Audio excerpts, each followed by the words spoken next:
Este lugar alberga un aeropuerto apodado el más peligroso de la Tierra, donde solo unas pocas docenas de pilotos vivos están certificados para aterrizar. Yace un reino diferente a cualquier otro.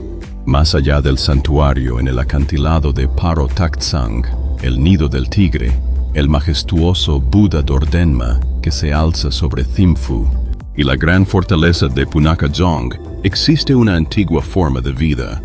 Aquí, los valles aún honran la poliandria fraternal para mantener intactas las tierras familiares. Este es el reino que eligió medir su riqueza en felicidad en lugar de dinero, y se convirtió en la primera nación en la tierra en absorber más carbono del que exhala. Lo llaman el reino más feliz del Himalaya. Esta es la vida real en Bután. Si bajas a la tierra aquí, te darás cuenta de que casi no hay tierra sobre la que pararse. Bután se sitúa en el extremo oriental del Himalaya y su terreno se extiende casi en línea recta, desde los cálidos bosques subtropicales del sur hasta los glaciares del norte, que nunca se han descongelado.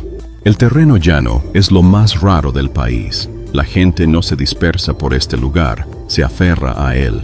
Para sentir lo extremo que es eso, sostenga dos números juntos. En el extremo sur, la tierra se encuentra a apenas 300 pies sobre el nivel del mar. En el norte, se eleva a 24.836 pies. La cima del Gangkhar Puensum, casi a la altura de crucero de un avión, se extiende por un país que se puede cruzar en coche en un día. Una pequeña nación, y dentro de ella todos los climas que posee el planeta, y es pequeño, de aproximadamente 14.692 millas cuadradas, el tamaño de Suiza. Hogar de entre 787.000 y 820.000 personas en 2024 y 2025, menos habitantes que una ciudad de tamaño medio. Durante la mayor parte de su historia, las montañas mantuvieron a Bután aislado, pero ese aislamiento nunca fue solo geográfico. Gran parte de ello fue una elección, y esa elección es el comienzo de todo lo extraño y delicado que hay en la música de este lugar. Antes de profundizar, una pequeña cosa. Desde donde sea que estés viendo esto, tómate un segundo para decir tu país en los comentarios. Parte de lo que hace que un reino oculto valga la pena entender es lo diferente que se ve dependiendo de dónde te encuentres. Porque para entender por qué a la gente de esta tierra dura y vertical se la considera una de las más felices del planeta, hay que empezar no por lo que poseen, sino por cómo decidieron medir la riqueza. La mayoría de los países miden su progreso contando dinero. Bután decidió hace décadas contar otra cosa. En la década de 1970, el cuarto rey pronunció una frase que transformaría la nación. Según él, la felicidad nacional bruta importa más que el producto nacional bruto. Sonaba como poesía, se convirtió en política. Se apoya sobre 4 pilares. Desarrollo sostenible para que la economía crezca sin devorar el país. El medio ambiente trataba como supervivencia. La preservación de la cultura para que enriquecerse nunca signifique olvidar quién eres. Y la buena gobernanza para mantener honestos a los otros 3. Aquí es donde la filosofía toca una mañana cualquiera. En Bután, la atención médica es gratuita, sin descuento, gratis. La educación es gratuita, también, en todos los niveles. Ambas recogidas en la Constitución de 2008 como derechos que el Estado te debe.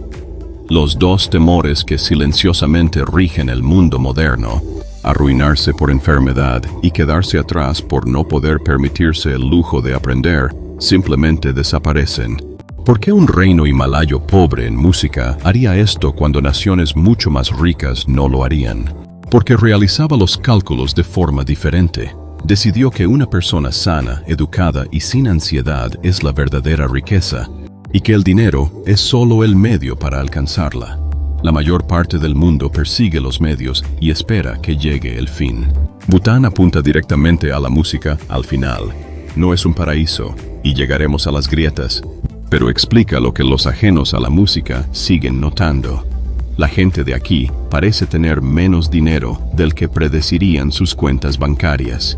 Si crees que este vídeo merece más atención, haz clic en el botón de me gusta que aparece a continuación. Cada segmento promocional dura solo unos segundos de música, pero ayuda a que el video llegue a más personas. Estamos muy agradecidos por eso. Y esa sensación de suficiencia comienza en algo muy pequeño. Comienza en casa, en la puerta de un matrimonio que sigue reglas que el mundo exterior apenas puede imaginar. En Bután, las respuestas pueden dejar a un visitante sin palabras. Durante gran parte de su historia, una persona aquí podía tener legalmente más de un cónyuge, y el ejemplo más famoso se encuentra en la cima. El cuarto rey, Jigme Singye Wangchuck, se casó con 4 mujeres, todas ellas hermanas, en una unión que se oficializó el 31 de octubre de 1988 en Punakha Dzong. Para quienes no lo conocen, suena a leyenda, pero el razonamiento era puramente práctico. El matrimonio entre 4 hermanas mantuvo a la familia real muy unida y cerró la puerta a las rivalidades que han desgarrado a otras monarquías. Si viajas a las aldeas de mayor altitud de los pastores Brokpa y Layap, encontrarás la imagen especular. Allí, una mujer soltera podía casarse con varios hermanos a la vez por simple aritmética, no por escándalo. Donde la supervivencia depende de campos dispersos y rebaños de yaks, dividir la tierra entre los hijos cada generación dejaría a todos sin nada. Así pues, los hermanos comparten una esposa, y la porción familiar de un mundo vertical nunca se divide en 2. Invierte de forma más sutil las expectativas de los ajenos al sistema. En algunas partes de Bután, la propiedad se transmite a través de las hijas, no de los hijos. Los matrimonios suelen ser concertados por un astrólogo que compara 2 cartas astrales, y el marido normalmente se muda a la casa de la esposa y se encarga de gran parte de la cocina. Los roles sobre los que Occidente aún discute en la música se definieron aquí hace mucho tiempo, pero en la dirección opuesta. Nada de esto está congelado. Los matrimonios múltiples son raros ahora, mal vistos por los jóvenes, y los hermanos que comparten esposa en las montañas son los últimos de una línea que se desvanece a medida que sus hijos van a la escuela y se desplazan hacia los pueblos. Lo que parece una costumbre ancestral es en realidad una respuesta práctica a un paisaje difícil, disolviéndose a medida que ese paisaje deja de ser lo único que decide una vida. Desde un hogar que alberga a varias generaciones de música bajo un mismo techo, sale a la capital, porque a la ciudad de Bután le falta algo que todas las demás capitales del mundo dan por sentado. Thimphu es una de las capitales del mundo que no tiene ni un solo semáforo, no porque la tecnología nunca llegara, ya que llegó una vez. La ciudad instaló un conjunto de luces hace años, y a la gente no les gustaron tanto que las quitaron inmediatamente. En su lugar se encuentra un hombre. En el cruce más concurrido, un agente de policía trabaja dentro de un pequeño pabellón ornamentado pintado, en los dorados y rojos de un templo, guiando los coches con una coreografía lenta, casi ceremonial, de las manos. Los conductores prefieren que una persona les indique que pueden pasar en lugar de obedecer a una máquina. Ante la disyuntiva entre la eficiencia y un gesto humano, Thimphu optó por lo humano. El resto de la ciudad avanza al mismo ritmo. Para ser una capital, se parece menos a una metrópolis y más a un pueblo crecido donde la gente todavía se conoce por la calle. Cuando una familia construye una casa o recoge una cosecha, los vecinos simplemente aparecen y el favor se devuelve cuando cambia la estación. Nadie está facturando a nadie. Incluso las casas están construidas de tierra apisonada, con estructura de madera pintada, calentadas por una estufa de leña llamada bukhari, y hechas para albergar a más de una generación porque se espera que más de una generación se quede. Es una forma lenta y humana de gobernar la ciudad más grande del país, y en cada una de esas calles sin prisas, la gente lleva algo que te dice de un vistazo exactamente quiénes son. En la mayor parte del mundo, el traje nacional se usa 2 veces al año para bodas y festivales, y luego se guarda de nuevo en el armario. En Bután, la gente los usa para ir a la oficina los martes. Los hombres visten el go, una túnica pesada que llega hasta la rodilla y se ajusta a la cintura, de modo que la tela se pliega formando una amplia bolsa sobre el pecho. Las mujeres visten el kira, un largo rectángulo de tela tejida que se envuelve alrededor del cuerpo, sujeto en los hombros y cubierto por una chaqueta corta llamada tuego. El proceso de composición puede durar meses en un telar. Algunas piezas valen más que todo el oro que posee una familia. Lo que hace que sea extraordinaria es su sencillez. Los niños lo usan para ir a la escuela. Los funcionarios públicos lo usan para ir a trabajar. Es obligatorio en oficinas, templos y edificios gubernamentales de música. No se usa como un espectáculo para turistas, sino como la ropa de diario. La mayoría de las culturas mantienen su patrimonio tras una vitrina. Bután mantiene su en el cuerpo, en movimiento, bajo la lluvia y vivido. Y esa riñonera de música portátil lo guarda todo: teléfono, cartera, papeles y, tradicionalmente, incluso un pequeño cuenco de madera, un bolsillo entero cosido en una prenda de siglos de antigüedad, que engulle silenciosamente el mundo moderno. Pero ponte esa bata y hay un día en que todo el valle sale a la calle. Ver a hombres adultos hacer algo que el país considera una obsesión nacional. El deporte nacional de Bután es el tiro con arco, y no se parece en nada a la versión de los Juegos Olímpicos en la que se contiene la respiración en silencio. Los objetivos están situados a una distancia casi imposible, entre 394 y 476 pies del campo, donde el objetivo es apenas una mancha en el aire. Los equipos se pasan el tiempo disparando de un lado a otro, y cuando un arquero da en el blanco, sus compañeros de equipo estallan en una breve celebración cantada y bailada con música allí mismo en el campo de tiro. Más extraño aún, al equipo contrario se le permite pararse cerca del objetivo y burlarse, haciendo bromas para romper la concentración del tirador.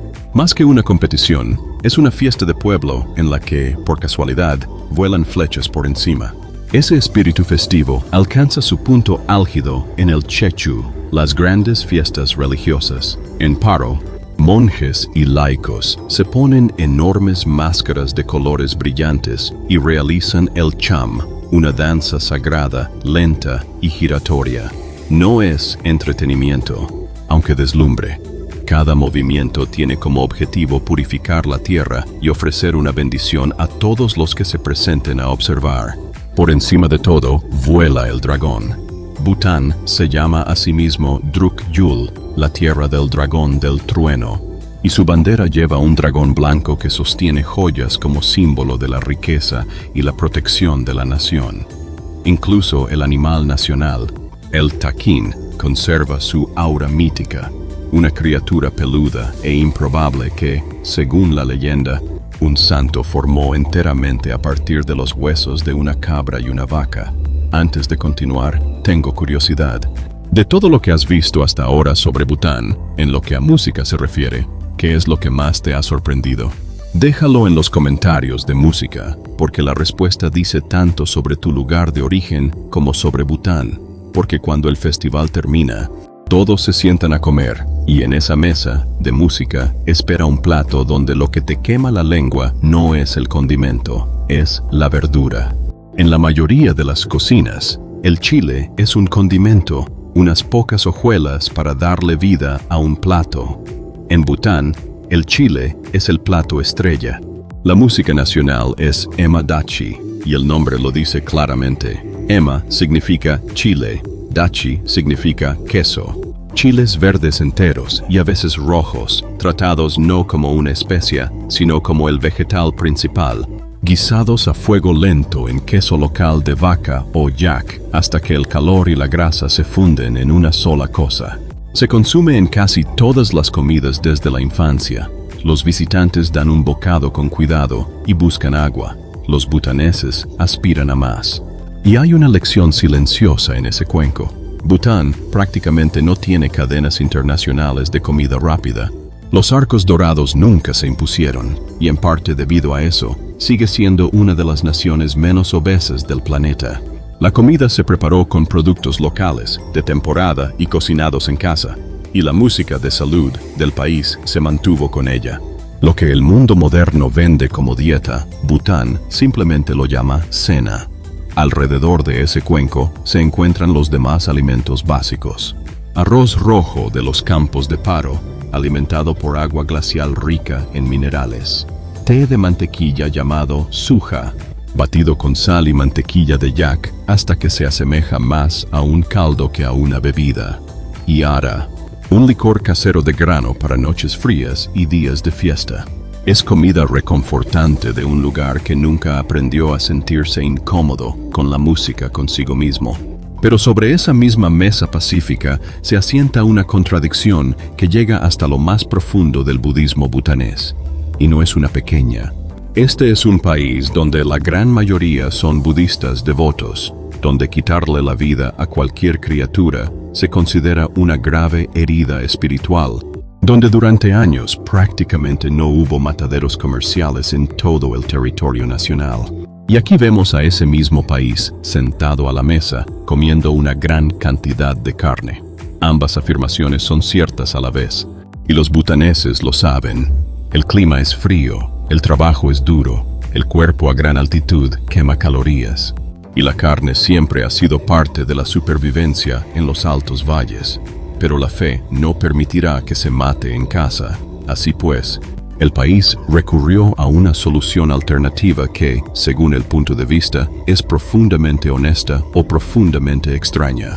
Gran parte de la carne es importada, sacrificada en otros lugares, y la mayor parte se transporta a través de la frontera desde la India. El animal muere igualmente, sencillamente no puede morir a manos de un butanés en territorio butanés. Un visitante se lo planteó directamente a un monje en una ocasión. ¿Cómo podéis criar animales?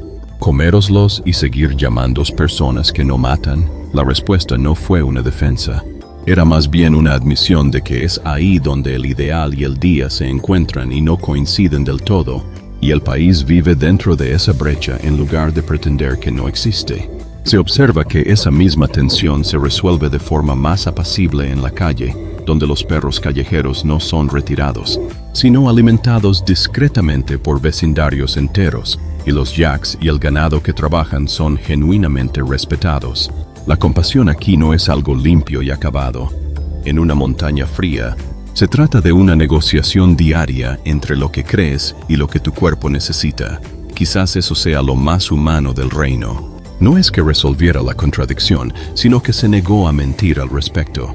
Más allá de sus paradojas, Bután ha grabado su historia y su fe directamente en la roca, en algunos de los lugares más impresionantes del planeta. Algunos países construyen sus monumentos en medio de sus ciudades. Bután colgó su estatua más famosa del borde de un acantilado. Taktsang, el nido del tigre, se aferra a una pared de roca vertical a 11.483 pies sobre Paro. Edificios monásticos blancos que parecen crecer directamente del granito con miles de pies de aire vacío debajo. Según la leyenda, Guru Rinpoche, quien trajo el budismo a Bután, voló hasta aquí a lomos de una tigresa y meditó en una cueva durante 3 años, 3 meses, 3 semanas, 3 días y 3 horas. Su fotografía se ha convertido en la única imagen por la que se conoce a todo el país. Abajo en los valles se alzan los dzongs, parte fortaleza, parte monasterio, parte sede de gobierno. Enormes estructuras encaladas se alzan sobre los ríos con muros inclinados y techos dorados. Punakha Dzong se encuentra en la confluencia de 2 ríos, el río Padre y el río Madre, y sirvió como sede del gobierno hasta 1955. Su nombre significa el Palacio de la Gran Felicidad. Más allá, Trongsa Dzong se extiende como el más grande, la cuna ancestral de la dinastía gobernante Wangchuck. En una colina sobre Thimphu se encuentra un Buda de bronce de 169 pies de altura, el Buda Dordenma, con decenas de miles de Budas más pequeños sellados en su interior. Y a lo largo del paso de Dochula, donde la carretera asciende entre las nubes, se alzan exactamente 108 pequeñas estupas, construidas a petición de la Reina Madre, con vistas directas a la pared blanca del Himalaya. Ese número, 108, es sagrado aquí, y volverá antes de que esta historia termine. Cada uno de estos lugares es la misma idea hecha sólida, cultura y creencia vertidas en piedra. Y la razón por la que siguen en pie intactas se reduce a una decisión extrema y a un conjunto de reglas que nadie jamás escribió. Durante siglos, Bután fue prácticamente inaccesible y le gustaba que fuera así. El Himalaya lo aisló, pero la barrera más profunda fue una decisión. Mientras que el resto de la región abrió sus puertas al imperio, al comercio y a los turistas, Bután las mantuvo cerradas a propósito, para proteger lo único que más valoraba, a sí mismo. No recibió a sus primeros turistas extranjeros hasta 1974 y ha mantenido deliberadamente pocas relaciones diplomáticas. La gente todavía lo llama el último Shangri-La y el título es solo parcialmente romántico. La otra mitad son las políticas. Ese instinto de protegerse contra la erosión está muy arraigado. Bután prohibió las bolsas de plástico en 1999, mucho antes de que se pusiera de moda en cualquier otro lugar, y siempre ha considerado la modernización como algo que se debe incorporar gradualmente y por elección propia. Pero las más extrañas de sus reglas son las que afectan a una sola vida humana, y casi todas son no escritas. La mayoría de los butaneses no tienen apellido familiar. Fuera de la línea real, no existe ningún apellido hereditario. En cambio, días después del nacimiento del niño, la familia suele llevar al bebé ante un lama, quien elige dos nombres basándose en la astrología y su significado auspicioso. Así, una persona podría llamarse Tashi Dorji sin compartir ningún rasgo de nombre con ninguno de sus padres. Tu nombre no revela de quién eres hijo A. Anuncia qué bendición se esperaba para ti. Y aquí está la que lo reorganiza todo silenciosamente. Tradicionalmente, muchos butaneses no celebraban los cumpleaños individuales en absoluto. No hubo ninguna cita personal ni pastel con tu nombre. En Losar, todos cumplieron un año más juntos en la celebración del Año Nuevo. Reflexiona sobre eso. Todo un país cumple un año más la misma mañana. Nadie lleva la cuenta de un reloj privado. La edad debe ser tratada como algo que se comparte, en lugar de algo que se guarda para uno mismo. Lo que mantiene unido a un reino como este, al final, no son sus fronteras ni sus montañas. Es algo que no se puede ver en absoluto. Es creencia. No se puede comprender Bután sin comprender sus creencias. Porque la creencia no se guarda en un edificio un día a la semana, sino que está integrada en las horas ordinarias de cada día. El país profesa el budismo Vajrayana, a veces llamado el vehículo diamante, y la música influye en 3/4 partes o más de la vida de todos los butaneses. Vale la pena hacerlo bien porque quienes no están familiarizados con el tema a menudo se equivocan. Se trata del Vajrayana, no del Mahayana más amplio que predomina en gran parte del este de Asia, un camino espiritual más antiguo, cargado de rituales, mantras y misticismo de montaña.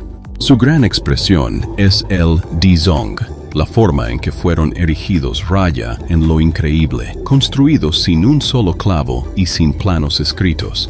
Todo el diseño guardado en la memoria de un maestro constructor. Y luego están las banderas. A lo largo de las crestas y los puentes, ristras de banderas de oración de 5 colores ondean al viento. Azul para el cielo, blanco para el aire, rojo para el fuego, verde para el agua, amarillo para la tierra, cada uno impreso con mantras. A medida que el viento pasa a través de ellas, lleva las oraciones hacia afuera, bendiciendo todo lo que la brisa toca. Aquí la fe no necesita voz, utiliza el clima. Pero la imagen más conmovedora y silenciosa de Bután es otra bandera. En las laderas, verás altos grupos de estandartes de un blanco puro en delgados postes de bambú, y estos no son para los vivos. Se les llama manidar, elevados para los muertos, tradicionalmente en grupos de exactamente 108. Ese mismo número sagrado de Dochula se dice que responde a las 108 impurezas que un alma debe limpiar. Cada uno lleva el mantra de Avalokiteshvara, el bodhisattva de la compasión, y la creencia es que el viento recoge esas oraciones y guía a los difuntos hacia un renacimiento afortunado, lejos de los reinos inferiores. Una familia en duelo no puede seguir a la persona que perdió, así que dejan que el viento lleve una oración al lugar al que no pueden ir. Esa devoción es tan profunda que la familia todavía consideraba una bendición entregar un hijo pequeño al monasterio, algunos ingresando a los 6 o 7 años, y esa fe no se detiene en la pared del templo. Se extiende hasta que montañas enteras se convierten en dioses. Hay una montaña en Bután en cuya cima ningún ser humano se ha parado jamás, y si el país se sale con la suya, nadie lo hará jamás. Gangkhar Puent Sum se eleva a 24.836 pies, la montaña sin escalar más alta del planeta. No porque sea inalcanzable, sino porque está prohibido. Bután restringió el ascenso a sus picos más altos en 1994 y prohibió el montañismo por completo en 2003. Parte de la razón es práctica. Un país sin sistema de rescate en alta montaña no quiere cuerpos congelados en sus laderas, pero la razón más profunda es espiritual. Las altas cumbres son moradas de dioses y no se ponen las botas sobre la cabeza de un dios para una fotografía. Reflexiona sobre lo radical que es eso. En casi todas partes, las cumbres más altas son trofeos, conquistadas, coronadas, enarboladas con banderas. Bután contempló su montaña más imponente y decidió que su dignidad valía más que el esfuerzo de escalarla. La misma lógica rige todo lo que es verde. Bután es uno de los pocos países con emisiones negativas de carbono en la Tierra. Sus bosques absorben más carbono del que emite toda la nación y aún cubren alrededor del 72% de la Tierra. Y aquí es donde reside la clave. La Constitución exige legalmente que al menos el 60% del país permanezca cubierto de bosques para siempre. No es un objetivo ley. Casi ninguna nación ha incluido la protección de la naturaleza en su documento fundacional de esa manera. Dentro que protegía a criaturas salvajes vivas que la mayor parte del mundo nunca verá. Tigres de Bengala en las estribaciones. Pandas rojos entre los bambúes, leopardos de las nieves que se deslizan sigilosamente por las altas montañas. Pero este paraíso, tan cuidadosamente protegido del mundo exterior, se enfrenta ahora a la pregunta más difícil que jamás se haya tenido que plantear. Esta es la pregunta que quita el sueño a Bután. ¿Qué pasaría si el reino más feliz de la tierra no pudiera retener a sus jóvenes porque se marchan? En los últimos años, se calcula que 66.000 butaneses, la mayoría jóvenes, se han marchado al extranjero para trabajar o estudiar. En una nación de menos de 1 millón de habitantes, eso representa cerca del 9% de la población total saliendo por la puerta. La comunidad butanesa en Australia, tan solo, se duplicó con creces después de 2020, superando los 25.000 miembros en 2024. No se marchan porque odian su país. Se marchan porque un joven graduado puede pasar casi 2 años buscando un trabajo que no existe en una economía demasiado pequeña como para mantener a sus propios hijos con estudios. El desempleo juvenil se ha convertido en una auténtica crisis. El Banco Mundial ha advertido abiertamente sobre la fuga de cerebros y ya está teniendo consecuencias.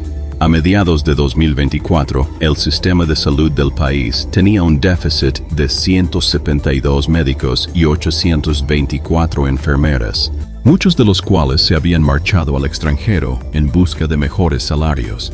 Un país construido enteramente en torno a la felicidad de su gente ahora ve cómo esa gente se marcha en busca de un futuro que todavía no puede ofrecerles. Luego está la puerta en sí y lo que cuesta cruzarla. La mayoría de los extranjeros deben pagar una tasa de desarrollo sostenible de $100 por persona y noche, una tarifa que estará vigente desde 2023 hasta 2027. Antes era de $200, e incluso después de haber pagado, no se puede simplemente deambular. Se espera que viaje con un guía autorizado y los permisos correspondientes. Muchos visitantes regresan a casa describiendo una paz que no encontraron en ningún otro lugar. Y al mismo tiempo, se quejan de que era caro y de que no podían moverse con libertad. Ese es el precio deliberado del modelo de Bután: alto valor, bajo volumen. Un país que prefiere acoger a unos pocos que actúan con delicadeza antes que a multitudes que desgastan el lugar. Así pues, aquí es donde se encuentra el reino al filo de la navaja. Si se abre demasiado, se convierte en un destino más. Es joven y disperso, y es como un Shangri-La vendido en pedazos. Si permanece cerrado, se convierte en un hermoso museo en el que sus propios hijos no pueden permitirse vivir. El paraíso tiene que elegir, y su respuesta no es congelar el pasado. La respuesta se está plasmando ahora mismo en hormigón. La respuesta de Bután al mundo moderno comienza donde el mundo moderno llega por primera vez, en el aeropuerto. Y su aeropuerto es famoso por ser uno de los más difíciles del mundo para aterrizar. El Aeropuerto Internacional de Paro se encuentra a 2.250 metros de altura, rodeado de montañas que alcanzan hasta 5.490 metros. La pista de aterrizaje tiene apenas 2.160 metros de largo y no hay un sistema de aterrizaje instrumental para guiar un avión a través de las nubes. Cada aproximación se realiza a mano, a la luz del día y a simple vista, guiando un avión entre los picos en giros pronunciados. Solo unos 50 pilotos en el mundo están certificados para aterrizar allí. Debería ser un símbolo de lo aislado que está este lugar. En cambio, es todo lo contrario. Bután abre una puerta de entrada en sus propios términos, con su propio enfoque difícil y deliberado. Y justo más allá, el país está construyendo algo audaz. Se llama Ciudad de la Conciencia Plena de Kelefu.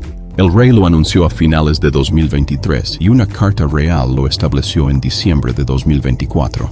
Es una región administrativa especial de alrededor de 2.600 kilómetros cuadrados, aproximadamente el 5% del país y 3 veces el tamaño de Singapur. Diseñado desde cero en torno a la felicidad nacional bruta, Bután incluso se ha comprometido a ayudar a financiarlo a través de una reserva nacional de Bitcoin.